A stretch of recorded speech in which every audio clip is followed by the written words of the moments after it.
Welcome back to the channel. I'm your host, Wamara.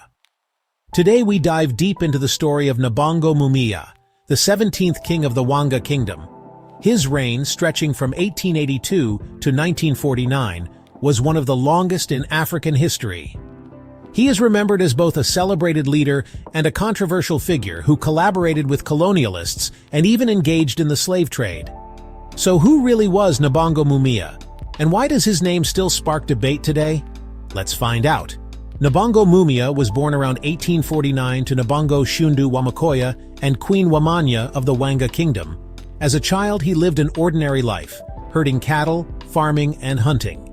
By the age of 18, he had already killed a lion and a leopard, proving his bravery. Yet, his father often dismissed him as weak and timid. His rise to power wasn't straightforward. His mother, Queen Wamanya, maneuvered against his older brother Luta, paving the way for Mumia to be crowned king after his father's death around 1882. With the sacred royal regalia in hand, he became custodian of Wanga traditions. Mumia quickly established himself as a remarkable leader. The Wanga Kingdom was the most centralized and advanced state in pre-colonial Kenya, with strong political, economic, and military systems. Unlike many rulers, he listened to common people, earning a reputation for fairness and generosity. He maintained peace despite constant threats from the Luo Nyanza and the Bukusu. When the British arrived in the 1880s, Mumia chose diplomacy over war. His father had prophesied that white men would come, and Mumia believed resistance was futile. By cooperating, he preserved his kingdom's prominence during turbulent times. In 1913, the British appointed him paramount chief, giving him authority over regions stretching from Jinja in Uganda to Naivasha in Kenya.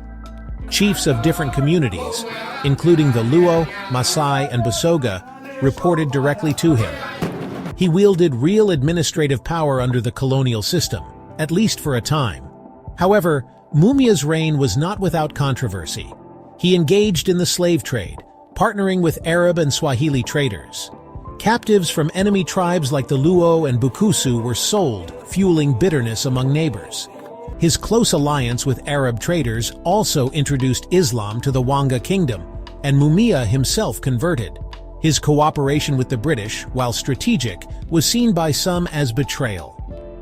Colonial tax agents working under his name often extorted money and even demanded sexual favors, tarnishing his reputation. Over time, the British reduced his authority.